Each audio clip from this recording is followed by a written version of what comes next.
चलिए शुरू करते हैं। सबसे पहले हम पढ़ेंगे अति लघु उत्तरीय प्रश्न से। प्रश्न नंबर 1 रहेगा, स्पिनिंग जेनी क्या है? तो इसका जो उत्तर है, जेम्स हरीग्रीव्स द्वारा 1764 ईस्वी में बनाई गई कताई की मशीन थी। कौन सी? स्पिनिंग जेनी जो थी एक मशीन थी, किसके द्वारा बनाई गई थी? जेम्स हरग्रीव्स द्वारा 1764 ईस्वी में बनाई गई थी। इसके द्वारा एक पहिए घुमाने वाला मजदूर बहुत सी तकलियों को घुमा देता है। जो एक मजदूर है वह एक पहिया घुमाता है, उसके अलावा यह क्या कर देता है? तकलियों को, बहुत सारी तकलियों को एक साथ ही घुमा देता है। चलिए अब अगला क्वेश्चन लेते हैं। अगला क्वेश्चन है यहाँ पर कि एक मिनट, अगला क्वेश्चन है फ्लाइंग शटल का क्या अर्थ है? यानी कि फ्लाइंग शटल का क्या अर्थ है? तो यह रस्सियों और पुलियों के जरिए चलने वाला एक यांत्रिक औजार। किसके जरिए?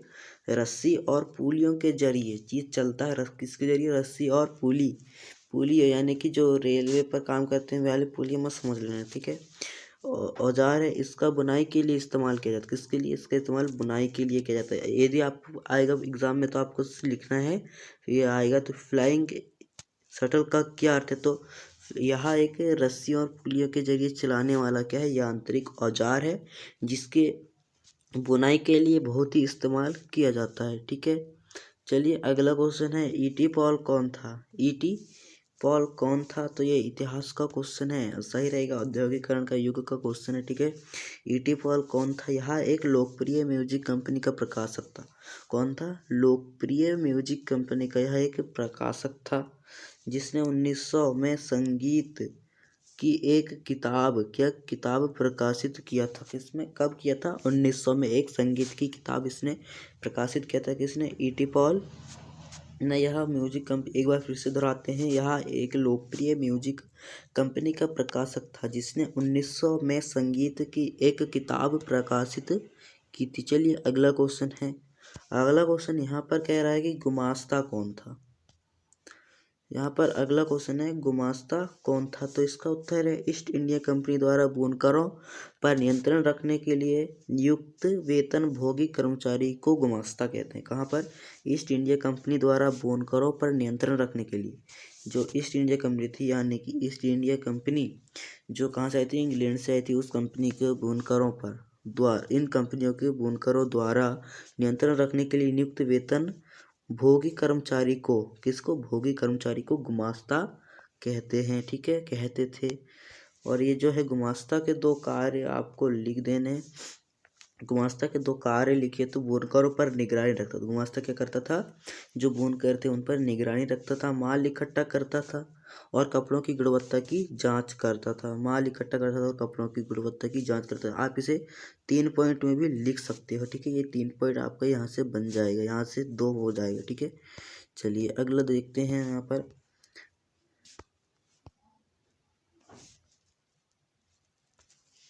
अगला क्वेश्चन है, जॉबर कौन था? तो 19वीं सदी में उद्योगपति नए मजदूरों की भर्ती के लिए पुराने और विश्वास कर्मचारी रखते थे।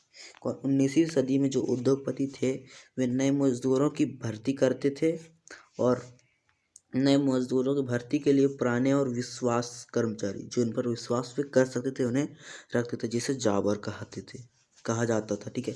19वीं सदी में उद्योगपति नए मजदूरों की भर्ती के लिए पुराने और विश्वासी कर्मचारी को ही खोजते थे या कर्मचारी रखते थे, जिससे क्या कहा जाता था? जाबर कहा जाता था। अगला क्वेश्चन कह रहा है यहाँ पर,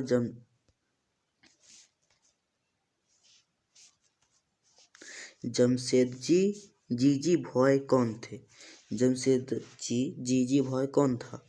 जमशेदजी जीजी भॉयक पारसी बुनकर के बेटे थे। किसके? पारसी बुनकर के बेटे थे। अपने समय के बहुत सारे लोगों की तरह उन्होंने भी चीन के साथ व्यापार और जहाजरागी का काम किया था। किसका? जहाजरागी का काम किया था। उनके पास जहाजों का एक विशाल बैग था। जमशेदजी जेजी भोय एक पारसी बुनकर के बेटे थे। किसके? पारसी बुनकर के बेटे थे। उनके समय के बहुत सारे लोगों की तरह उन्होंने भी चीन के साथ, उनके समय के बहुत सारे लोगों की तरह, उनके समय थे जो उनको देखकर इन्होंने बहुत सारे लोगों की तरह उन्होंने भी चीन में क्या किया? उनके साथ चीन के साथ व्यापार और जहाज रानी का काम किया। किसका? जहाज रानी का काम किया। उनके पास जहाज का विशाल बैग था। चलिए अगला क्वेश्चन है यहाँ पर।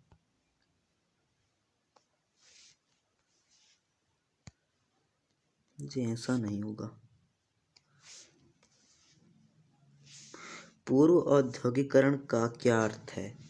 तो इंग्लैंड और यूरोप में फैक्ट्रियों की स्थापना से भी पहले ही अंतर्राष्ट्रीय बाजार के लिए बड़े पैमाने पर औद्योगिक उत्पादन होने लगा था। यह उत्पादन फैक्ट्रियों में नहीं होता था। बहुत सारे इतिहासकार इस चरण को आदि या पूर्व औद्योगिकरण का नाम देते हैं। चलिए एक बार फिर से रिपीट करते हैं। इंग्लैंड और यूरोप की फैक्ट्रियों की स्थापना से पहले ही अंतर्राष्ट्रीय बाजार के लिए, किसकी? इंग्लैंड और यूरोप की फैक्ट्रियों की स्थापना होने से ही पहले बड़े पैमाने में औद्योगिक उत्पादन होने किसने बड़े पैमाने पर औद्योगिक उत्पादन होने लगा था। यह उत्पादन फैक्ट्रियों में नहीं होता था। बहुत सारे यह उत्पादन जो था यह फैक्ट्रियों में नहीं होता था। बहुत सारे इतिहासकार इस चरण को आदि या पूर्व औद्योगिकरण के नाम देते हैं। अब आता है हमारा अगला क्वेश्चन। जॉबर मजदूरों पर किस तरह नियंत्रण रखने लगे? जॉबर अभी आपने जाना था। जॉबर मजदूरों पर किस तरह नियंत्रण रखने लगे? तो जॉबर मजदूरों से काम के बदले पैसे व तोहफे की मांग करने लगे। किसके बदले? जॉबर जो थे वह काम के बदले तोहफे की मांग करने लगे। तोहफे व पैसे की मांग करने लगे और मजदूरों की जिंदगी को नियंत्रित करने लगे। ऐसे ही करके उन्होंने मजदूरों की जिंदगी को नियंत्रित कर लिया था। क्यों? एक बार फिर से रिपीट करते हैं। जॉबर मजदूरों से काम की बदले जॉबर मजदूरों से काम नहीं लेते थे, ताकि वे पैसे व तोहफों की मांग करने लगे थे, इसलिए उनकी जिंदगी का नियंत्रित करने लगे थे। अब आता है हमारे किन्हीं दो पर संक्षिप्त टिप्पणी लिखना है हमें यहाँ पर। ठीक है, चलिए टिप्पणी देते हैं। स्टेपलर। स्टेपलर क्या था भाई? ऐसा व्यक्ति जो रेशों के हिसाब से उनको स्टेपलर करता है या छांटता है। ऐसा व्यक्ति जो रेशों के हिसाब से ऊन को स्टेपलर करता है। किसको? ऊन को स्टेपलर करता है और यह छांटता है। अब आता है हमारा फूलर। फूलर और कार्डिग। ठीक है, फूलर ऐसा व्यक्ति जो फूल करता है, यानी चुन्नटों के सहारे कपड़े को समेटता है। फूलर जो है ऐसा व्यक्ति है जो फूल करता है। फूल करता है यानी चुन्नटों के सहारे कपड़े को चुन्नटों के सहारे कपड़े को क्या करता है? समेटता है। कार्डिंग यह प्रक्रिया जिसमें कपास या ऊन आदि रेशों की कताई के लिए तैयार किया जाता है। वह प्रक्रिया जिसमें कपास या ऊन आदि रेशों को कताई के लिए तैयार किया जाता है, वह कार्डिंग है। ठीक है, चलिए अब आता है हमारा लघु उत्तरीय प्रश्न। प्रश्न क्रमांक 1। लेबल का भारत में प्रारंभिक इतिहास क्या रहा है? लेबल का भारत में प्रारंभिक इतिहास क्या रहा है? तो नए उपभोक्ता पैदा करने का एक नया तरीका विज्ञापनों का है। नए उपभोक्ता पैदा करने का एक नया तरीका विज्ञापनों का है। जब मैनचेस्टर के उद्योगपतियों ने भारत में कपड़ा बेचना शुरू किया तो वे कपड़े के बंडलों पर लेबल लगाते थे। लेबल का फायदा यह होता था कि खरीदारों की कंपनी का नाम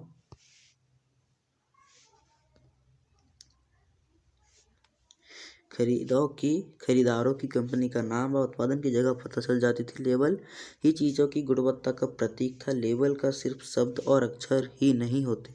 लेबलों का सिर्फ शब्द या अक्षर ही नहीं होते, उन पर तस्वीरें भी होती है जो अक्सर बहुत सुंदर होती थी। इन लेबलों पर भारतीय देवी देवताओं की तस्वीरें होती थी। इन लेबलों की क्या होती थी? इन लेबलों पर भारतीय देवी देवताओं की तस्वीर।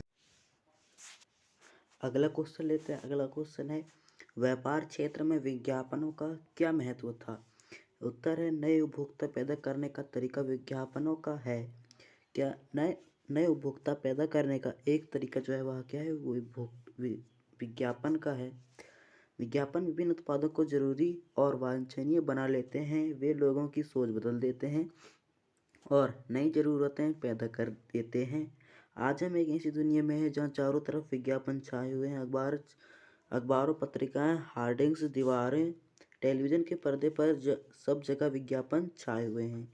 हम इतिहास में पीछे मुड़कर देखें तो पता चलता है कि औद्योगिकरण की शुरुआत से ही विज्ञापन ने विभिन्न उत्पादों के बाजार में फैलाने और एक नई उपभोक्ता संस्कृति रचने के विज्ञापनों में अहम भूमिका निभाई। चलिए अगला क्वेश्चन देखते हैं हम। अगला क्वेश्चन है, प्रथम विश्व युद्ध के समय भारत का औद्योगिक उत्पादन क्यों बढ़ा? तो भारत का औद्योगिक विकास पहले विश्व युद्ध सबसे धीमा रहा है। भारत का औद्योगिक विकास पहले विश्व युद्ध में सबसे धीमा रहा है।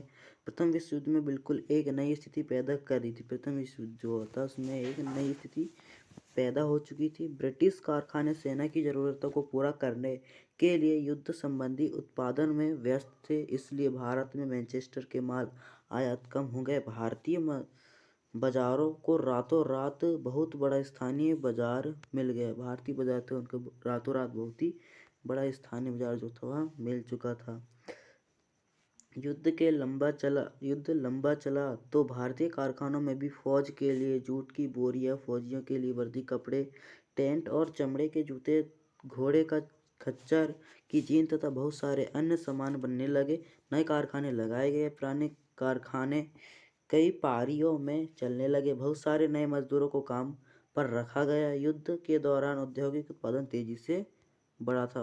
युद्ध के दौरान औद्योगिक उत्पादन जो था वह तेजी से बढ़ चुका था। चलिए अगला क्वेश्चन है, प्रश्न नंबर 4 है, 19वीं सदी के यूरोप में कुछ उद्योगपति मशीनों की अपेक्षा हाथ से काम करने वाले श्रमिकों को प्राथमिकता क्यों देते थे?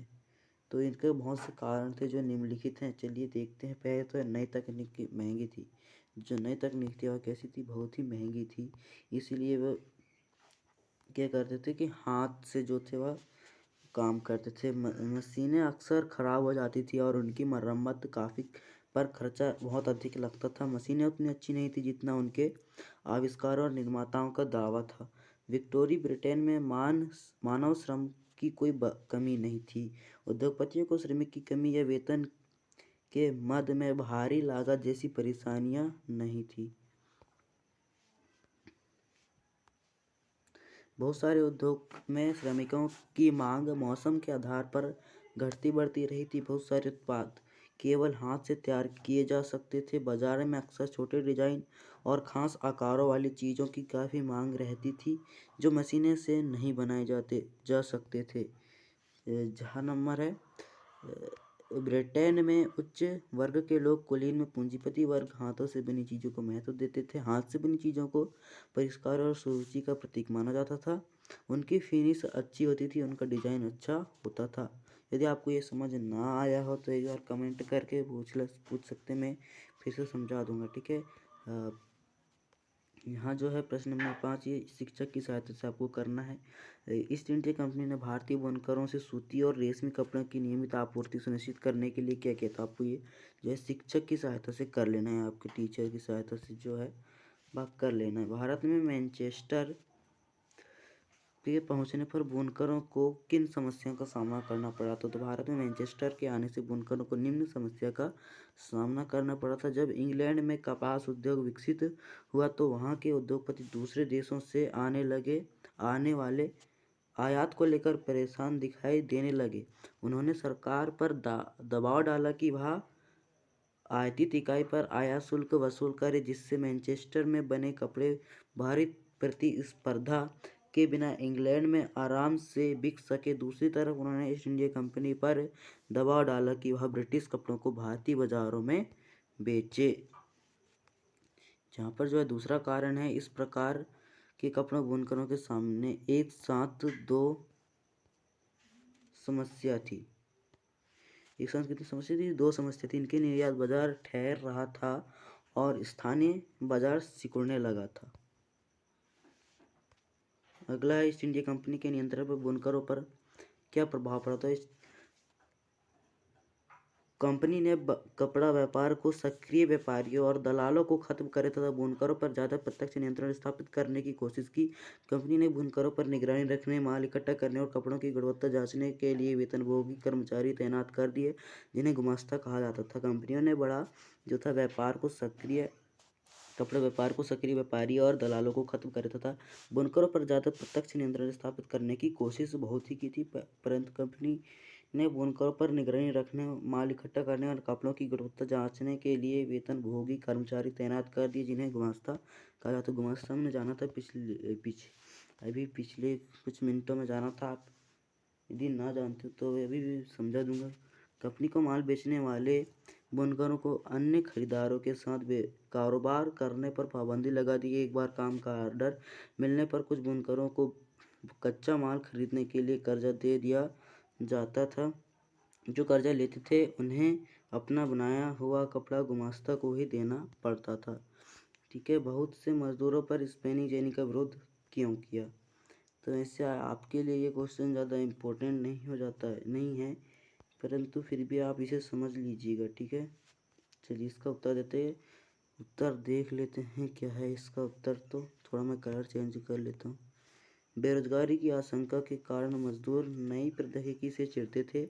जब उन उद्योग में स्पिनिंग जेनी मशीन का इस्तेमाल शुरू किया गया तो हाथ से ऊन काटने वाली औरतें इस तरह के मशीनों पर हमला करने लगी। जेम्स हारग्रीज द्वारा 1764 में बनाई गई इस मशीन को कताई की प्रक्रिया तेज कर दी और मजदूरों की मांग घटा दी। एक ही पहिए घुमाने वाला एक मजदूर बहुत सारी तकलियों को घुमा देता था और एक साथ कई धामों के धागे जो थे वह बना देता था। इस मशीन की वजह से उनका काम जो था छिन गया था। बहुत सी महिलाएं बेरोजगार हो गई थी, इसलिए बहुत से मजदूरों ने स्पिनिंग जेनी के प्रयोग का विरोध किया था। विक्टोरिया कालीन, चलिए अगला क्वेश्चन है। विक्टोरिया कालीन ब्रिटेन में उच्च वर्ग के लोग हाथ से बनी वस्तुएं को क्यों पसंद करते थे? 3 कारण लिखे तो आपको लिखना है।